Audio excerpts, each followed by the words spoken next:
Hello, my name's Darren Bugg, and today I'm reviewing one of the most central travel lodges in the city of Manchester in England. This is one of the original central Manchester travel lodges. It's called the Ancoats Travelodge, and there are three main travel lodges that are in the centre of Manchester. There's one called Manchester Central, which I review in a different film. There is Manchester Piccadilly, and there's Manchester Ancoats. There are actually quite a lot more travel lodges in Manchester, but these are the three main ones right in the city centre. I've stayed in this particular travel lodge on one previous occasion, and I have to be honest, I didn't like it because I found it very noisy, and I was probably unlucky at the time because there was a hen party going on next door, and I'd been put in a room right next door to the lift. And so right through the night the lift was going up and down. There was screaming, giggling young women in the room next to me, and it just wasn't pleasant. In the end, I actually left at 3 in the morning and decided to drive home, and that was on the promise that I would be given a full refund, and it took me about 6 months to actually get the refund, even though they'd been promised at reception. But that was one of those things. It was very noisy. It was also noisy because of it being on a main road. So first of all, before I show you the room, I'm just going to show you what it's like outside. And this is the view from my window, and as you can see, it's a very, very busy location on a very busy main road, quite close to the centre of Manchester. The location is very handy for the centre of Manchester. It's very handy for the Etihad Stadium where Manchester City play, and that's where I was last night, so that's why I'm staying here, because I've been to the football match last night. But it's not a particularly nice part of Manchester. It's close to what's called the Northern Quarter, which is a very trendy area. There are lots of bars, there's lots of pubs and clubs and cafes. Unfortunately, there is a lot of noise, a lot of traffic, and that goes on right until about 3 or 4 in the morning. And a very, very busy route that leads out of Manchester in various directions, so you're going to get traffic nearly all night. The windows are double glazed. They're not particularly well soundproofed, so that's the first thing to bear in mind if you stay at this particular travel lodge. It's not a great area, it's not a dangerous area, it's quite safe. I've walked around last night about 2 in the morning, it was fine, totally safe, but noisy, unfortunately. Let's have a look at the room itself. Well, you get the standard bed that you get in any travel lodge really, the usual hideous bed runner in that kind of blue and red and grey colour. Standard headboard that you get in any travel lodge, the same picture that you get in any travel lodge, and there's a heater which was bizarrely turned on when I arrived, and it made the room very, very hot and sweaty, so I had to turn it off and open the windows for a few hours. There's no fan in the room. They probably do provide fans in the summer. I don't really know. Most travel lodges do provide fans in the summer, but at the moment we're in February, so you wouldn't expect it to be that warm anyway in February, so I suppose they don't need it. But no air conditioning. You do get air conditioning in the super rooms at Travelodge, but this particular travel lodge doesn't have super rooms, it just has the standard rooms. So if you do stay here in the middle of summer, you may have to ask at reception to get a fan, because you certainly won't find it very comfortable. It is a hot and stuffy hotel, and there is no air conditioning. I'll have a quick guide to the bathroom here. That is a big, big, big plus about this particular travel lodge, and that is the bath. Because most travel lodges, especially the newer ones, don't have baths, but this one does have a bath. And I've had 2 baths in the last 24 hours, which has been very nice. It is a bit of a luxury in a travel lodge, because normally you only get the shower. So you've got the shower as well. It's one of those that's fixed to the wall, so you can't take it off and move it about. It is actually fixed to the wall, but you do have the big advantage of the bath. And if you do like a bath when you're in a hotel, then that is quite a big positive point about this particular travel lodge, because some of the other travel lodges in central Manchester, the newer ones, don't actually have baths. You've got all the bog standard stuff that you get normally, the sink, the toilet, a little shelf to put your toothbrush or whatever on, and the mirror with me there. and then these soap dispensers. And I've mentioned in several of my other videos about Travelodge that they're always empty. I don't know why, but the hand wash is always empty. So what you have to do if you want to wash your hands is use the shampoo, which is here next to the shower, because I cannot explain this. I really can't explain it. But every Travelodge I've been to, the shampoo is well filled, the body wash dispenser, but the hand wash dispenser always seems to be empty. And I just don't know why, but I've stayed all over the country in Travelodges and they never seem to fill the foam hand wash dispenser, but they do fill the shampoo and body wash dispenser. Very, very strange. Anyway, that's the bathroom. As I say, it's bog standard. It's what you get in just about any Travelodge anywhere in the country, maybe in the world.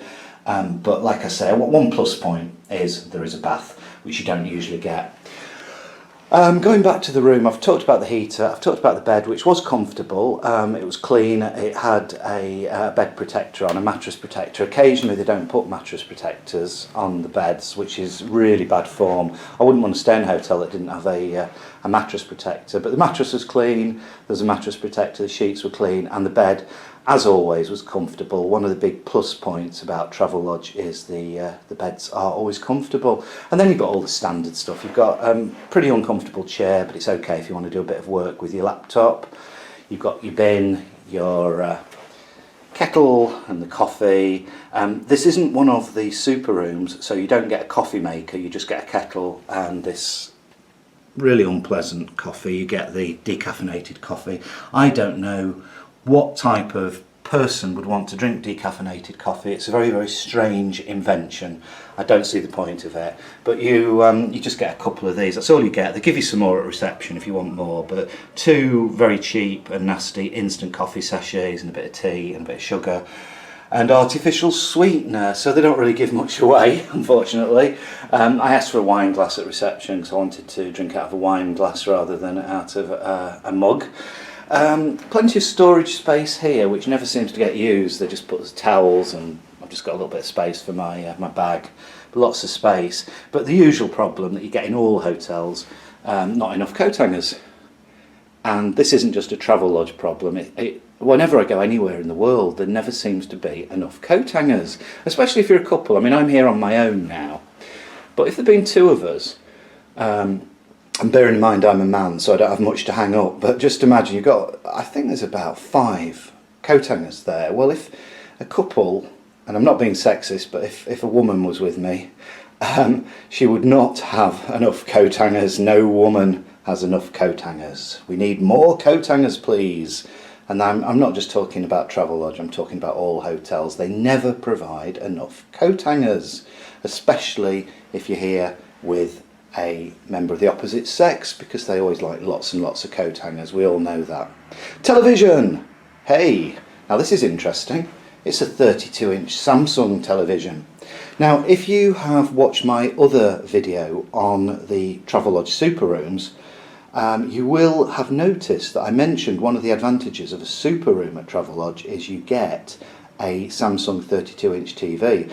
And so that begs the question, what is the point in paying extra for a super room in a Travelodge if you're going to get this extra TV anyway in a standard room? Maybe Travelodge have started replacing all the old TVs in the standard rooms with the 32-inch. But the point I'm making is it defeats the whole point of paying extra for a super room if they're just giving you the same TV that you'd get in a super room anyway. So just an interesting point that. Maybe the reason they've done it is because this hotel doesn't have super rooms, so maybe that's why they've given us one of the better televisions. But it is a good size, it's a good quality TV. The test that I always take when I do my Travelodge reviews is I look around the back and you can see here, you might just about be able to see you've got your USP point where you can put your USB stick and watch films if you bring your own films from home, and that works well. Samsung, great brand if you do want to watch TV films that you've recorded yourself, because it does work with all film formats. Some of the TV brands don't work with a lot of formats, but Samsung are great. If you record a film at home, you put it on a USB stick, there is a very good chance that it will work on this TV. So great TV, another plus point. Charging points. Well, I'm just charging my mobile phone here, and I've had to go around the back and had to plug it in there because there aren't enough charging points, or there aren't enough sockets. In the super rooms you get a USB charging point as well, and you get lots of them, but here you've just got that one for the kettle, and then you've got those two that I just showed you, and I think they're the only sockets in the room, so there aren't many sockets. And if you have a lot of things to charge, if you're going with a group of people and you all want to charge your mobile phone, then you don't have that many charging points, you don't have that many sockets to plug your charger in. Now, there was one major problem with this hotel and this particular room, which I've not been happy about, and it's the biggest negative point, and that is the card entry failed to work on 5 separate occasions, and that was in the space of 5 hours last night. And I kept going back to reception, I kept saying I need a new card. They gave me one, I went upstairs, it didn't work, back downstairs, back upstairs, back downstairs. It's obvious there was a problem with the actual door, the mechanism, and I kept saying that to people at reception and they didn't seem to understand. But it's not the card that's the problem, it's the door. And I've just even discovered here, this is supposed to be the locking mechanism, it doesn't work, it's broken, so you can't lock your door properly at night. You can close it like you would there, so that catch comes on, but the thing you'd normally use to lock it doesn't work, and the card entry does't work properly either.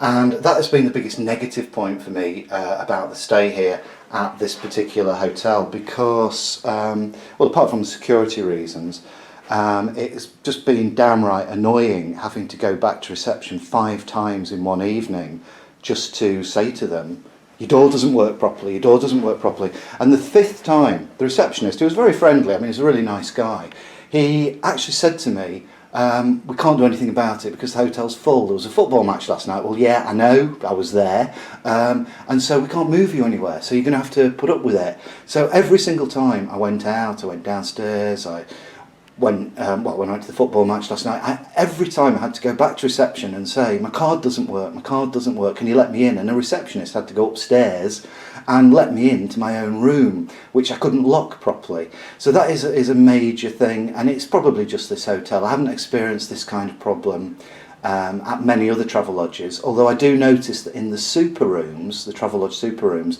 they have a totally different card entry system, which is much, much better. And if you watch my video on the super rooms, then you'll see what I mean. The more modern style of card entry, it's just a lot better, it doesn't break down. But this has broken down. The door clearly has a problem with the locking mechanism and the entry mechanism, and so these cards that they give you basically have to, every single time you go out, you have to get a receptionist to take you back up to your own room, to let you back into your room again, and that was the most annoying part.